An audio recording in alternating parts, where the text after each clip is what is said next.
Hi guys, my name is Justin Barnes, and today I'll be talking to you about Starbucks. And my title is A New Generation of Coffee. And what we'll be talking about today is how can we make Starbucks a better company, as in new innovations to generate more revenue. And first of all, we're going to talk about how it all started. So, as we get to that, Starbucks first opened in 1971, and in fact, they didn't even sell coffee back then. It was just coffee beans, and it was created in Seattle, Washington by Jerry Baldwin, Zev Siegel, and Gordon Bowker. Now, believe it or not, they just only sold coffee beans and equipment to make coffee. So the company didn't really start making drinks until Howard Schultz came along, and he was hired as the director of retail operations in 1981. Schultz then left Starbucks in the U.S. to travel to Italy and see how he could make Starbucks a better coffee shop. And with the help of local investors, Schultz returned to the U.S. after 6 years in 1987 and purchased Starbucks as a whole. Now, as the chairman and CEO of Starbucks, Starbucks has over 21,000 stores in over 65 countries. Now, how can we make Starbucks better? Well, recently they just came up with a new mobile app, and it was open nationwide in September of 2015. And I have a quick video to show you or illustrate how it can be used and how it helps.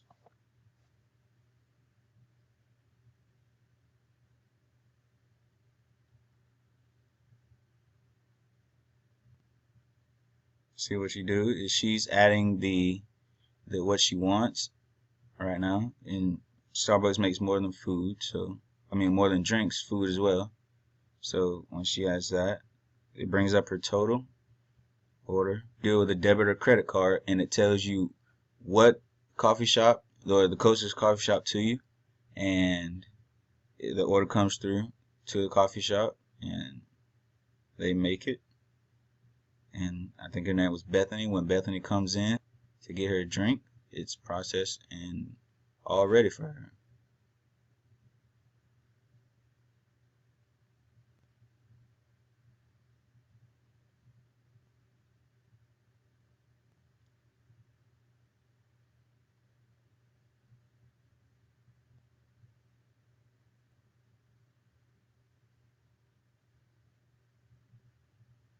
And there we are, happy customer with a nice big smile.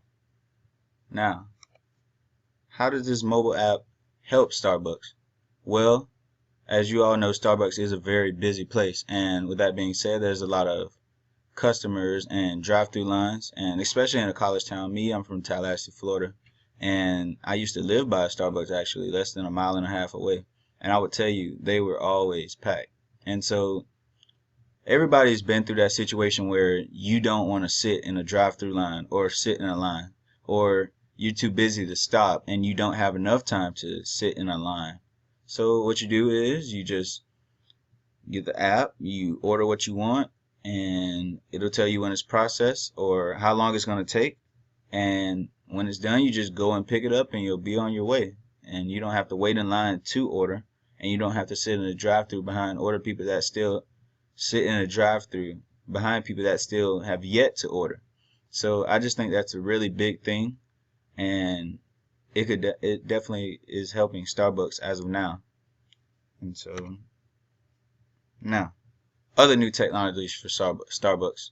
We have drones and we have robots. Now these two could generate a lot of revenue for Starbucks because I believe no one has this right now.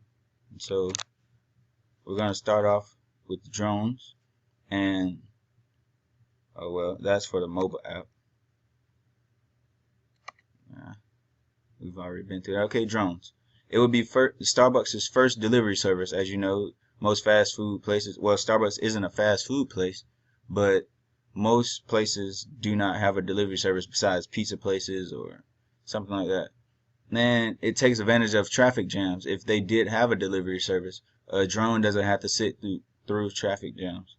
And it's perfect for big cities like New York City or Los Angeles because there's business people that can't get in their car, and because of traffic jams, can't get in the car and just drive to Starbucks all of a sudden. So having a drone deliver it to them would save them a lot of time, and excuse me, would save them a lot of time, and I'm pretty sure they'd be back to order more. And so yes, and it also benefits customers who have no transportation. For example, college students. And it's exam week now, so I know we don't have a Starbucks here in Peru, but I know college students in Tallahassee that don't have cars, but they need that extra rush of energy, those 4 espresso shots that they need to get ready for exams. And with no transportation, no one wants to walk at 2 or 3 in the morning. So why not have them have a delivery service like a drone to deliver it to you? Sounds like a pretty good idea to me. And so, like I said, drones would provide fresh food to customers, and it could travel 10 to 15 miles apiece. And you know, there are multiple Starbucks in different cities, so one drone wouldn't have to travel all the way across town just to deliver. So each separate store will have their own set of drones, and they could just deliver to a 10 or 15 mile radius. And like I said earlier, this idea in particular would generate tons of revenue for the company. And so I have a video of a drone, a drone for these guys made up, and it shows how things can be delivered. So that is Del Taco.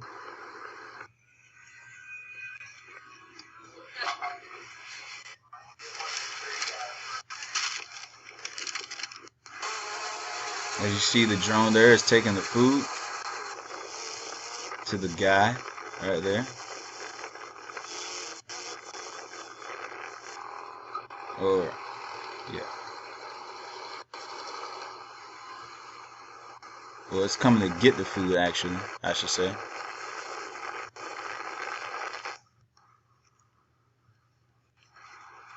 You see, he sets it up. And now, taking the food right back.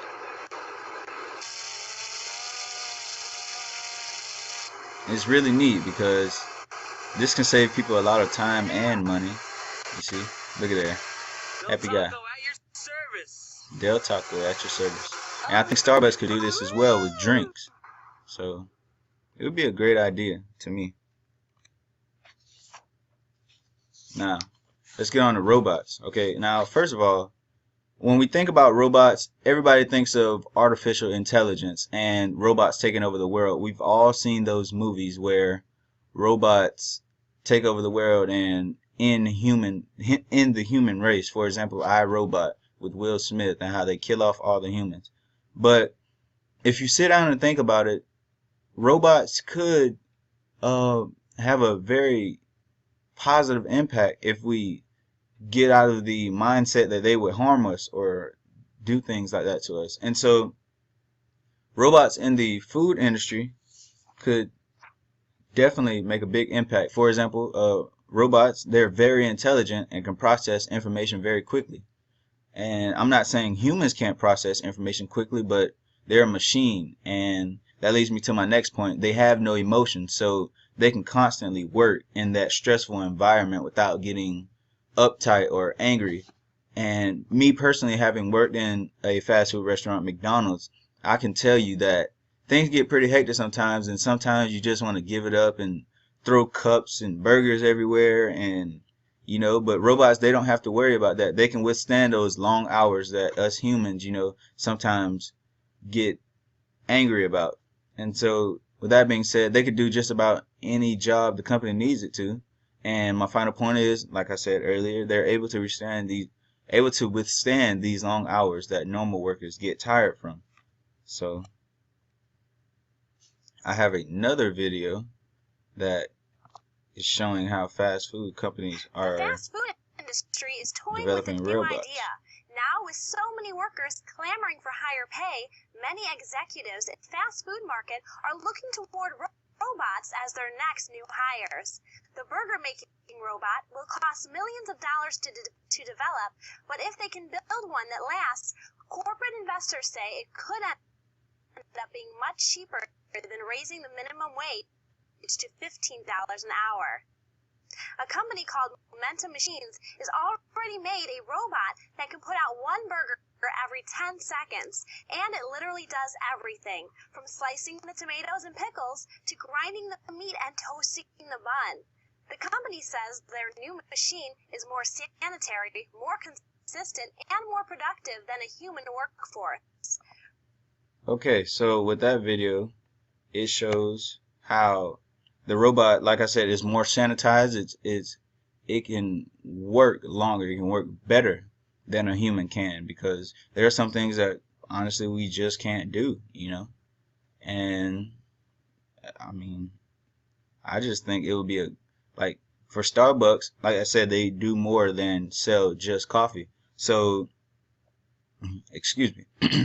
With Starbucks, they can easily cut up bread more accurately than humans, or make drinks better than humans, but not putting a downward tone towards humans. But that's just the reality. Sometimes there are things that can be better than us. And so with that being said, that is my project, and drones and robots could definitely impact Starbucks in a positive way. It could generate more revenue for the company, and I think we all like more money. And so I think Howard Schultz should implement these things throughout his company and see Starbucks grow into a more diverse company. So thank you for viewing.